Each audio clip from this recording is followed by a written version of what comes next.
and protect our gas pipelines from the enemies of Nigeria. Report any suspected vandal to the security operatives. Let us stop vandals before they destroy our collective national heritage, so we can have the Nigeria of our dreams, where there will be light at all times. This message is brought to you by the Nigerian Television Authority and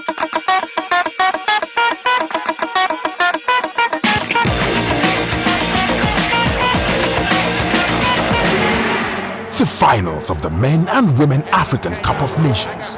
It's always frenetic. On days such as this, there are no tribes, no religion.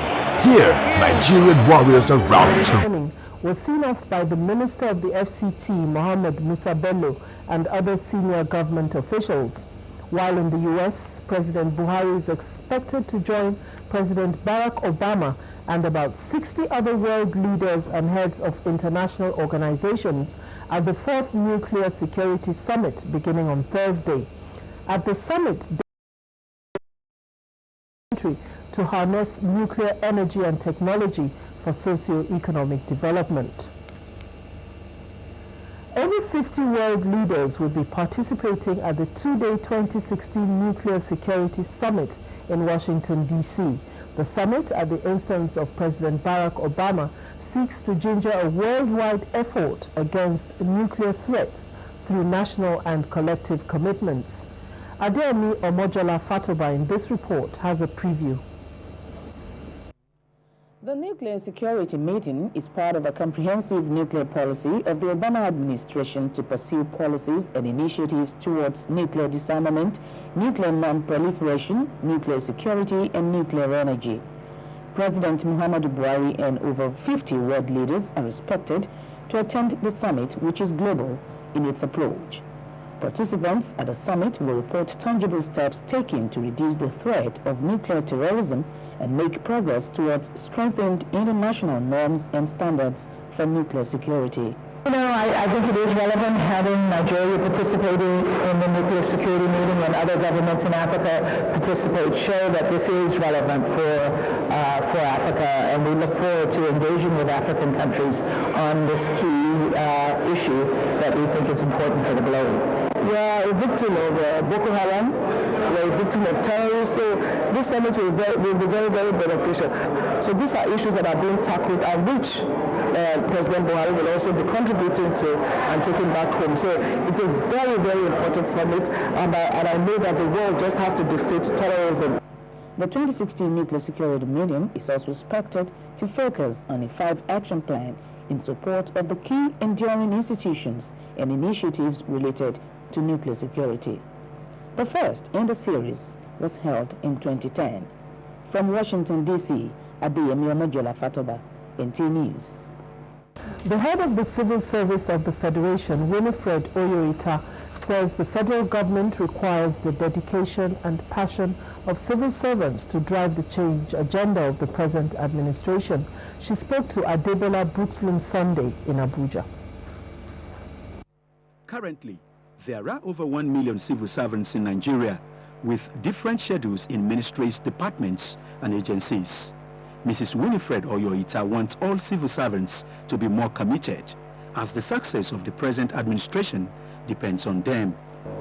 Ask all civil servants not to relent in carrying out their duties diligently, because truly the whole nation of Nigeria is looking up to the civil service for the way forward.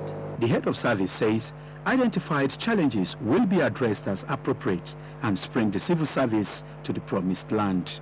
There are so many things that we are already putting on ground to help civil servants, especially in the area of welfare. In a short while from now, we will be hearing a different song concerning civil servants. It will not be that old negativity and all that. The speed of success, it is recorded to be limited by dedication and what you are willing to sacrifice.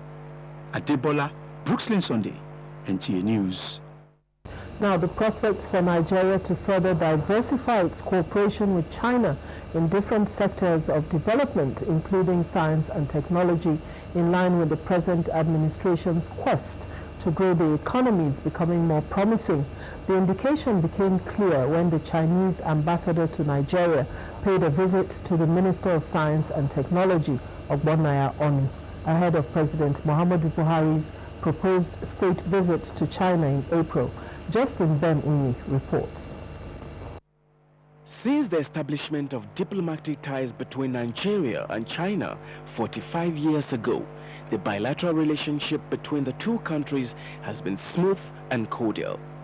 This strategic partnership shows in various aspects, basically in trade, with current volume of $14.9 billion, making Nigeria China's third biggest trading partner in Africa and second biggest market of China's export. Regional maritime diplomacy template that will stimulate maritime safety and security in the Gulf of Guinea. Ambassador Mustafa stated this on board Nigerian Navy ship Okpabana in Douala. Defense correspondent Muhammad Abdul Kadir reports.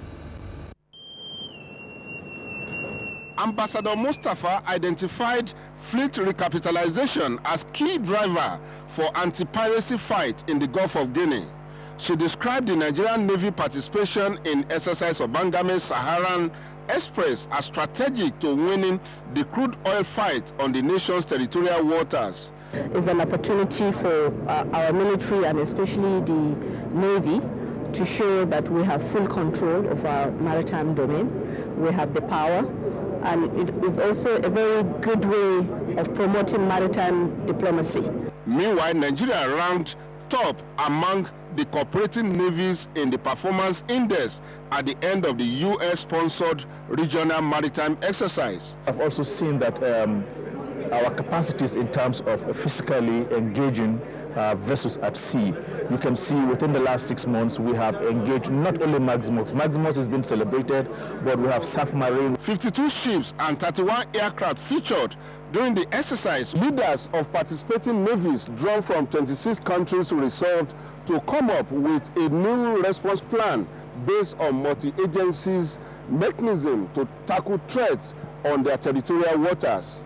From Cameroon, Muhammad Abdul Kadir, NTA News. In the meantime, Nigeria is partnering the Malaysian government to fight cybercrime, which is threatening the nation's economy. As part of efforts to achieve this, a 3-day training on cybercrime is ongoing in Abuja. The training is organized by the Ministry of Communication with technical assistance from the Malaysian Cybersecurity Agency. Ruben Okala reports. The training, according to organizers, is to rewrite FBI's recent survey that Nigeria ranked first in Africa and third in the world among countries identified with cyber fraud and computer crime. This is due to the fact that as the information and communication technology ICT is growing, cyber criminals are also deploying tactics to defraud internet users. How ready is Nigeria to fight the trend? What we are doing again is to prepare them to be able to guard against attacks that may come from different places. These attackers, they already know where you are, so they are ahead of you, and that's why you can't afford to sleep. You need to be at work 24/7.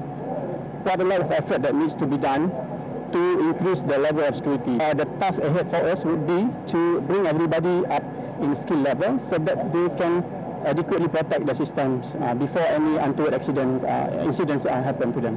Participants of the training are from various ministries, departments, and agencies. The training, which is tagged capability and capacity building, which is in partnership with the Malaysia Cybersecurity Agency, is clothes not being permitted for a job, have to pay extra money when renting a house, being prohibited to buy a house, among others. 27 years old Abdul Qadir Ibrahim is the National Secretary of Persons Living with HIV in Nigeria, a microbiology graduate whose status prevented him from traveling abroad to study in China, for fear of discrimination. His dream is a Nigeria free from HIV and AIDS. Because of that stigma, people are not going to hospital and access to treatment. That is the reason why we are having low retention. It is against some of these obstacles that the National Agency for the Control of HIV and AIDS is showcasing the 2014 HIV and AIDS anti-discrimination law, which is passed by the then president. 0 new infections, 0 discrimination, 0 AIDS-related deaths. The HIV and AIDS Anti-Discrimination Act 2014 makes it illegal to discriminate against people based on their HIV status. It also prohibits any employer, individual or organization from requiring a person to take an HIV test as a precondition for employment or access to services. In Abuja, Marjana to Adam Saeed, NTA News.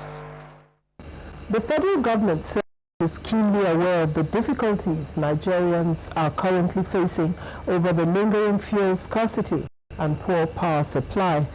Minister of Information and Culture, Lai Mohammed, said the government is working round the clock to provide relief for the citizenry. The minister was speaking at the corporate headquarters of Daily Trust newspapers. Anthony Forson reports. The minister said, as a government that was propelled into office by the will of the people, it cannot but feel their pains. We're not immune to it, and we sincerely empathize with the people. He said government is aware that Nigerians have started questioning the genuineness of its change agenda. I'm here to really assure you that that change is real, and that change has begun, and that there will be no need for you to doubt our sincerity of purpose. In any change, it takes a bit of planning, it takes effort, and also takes focus. And that is all that you're experiencing. On the fuel situation, the minister said immediate measures are being taken to end the scarcity, while medium and long-term solutions are equally being worked out. So I can assure you that at the level of the NPC, we ramp up supply to the 5 major cities, Port, Lagos, Abuja, Kano, and Kaduna. And what we have pumped to those cities actually more than the consumption of those cities. But why it wouldn't appear is not just because of the panic buy, but because even people from the surrounding areas are also all moving out towards those cities to look for fuel.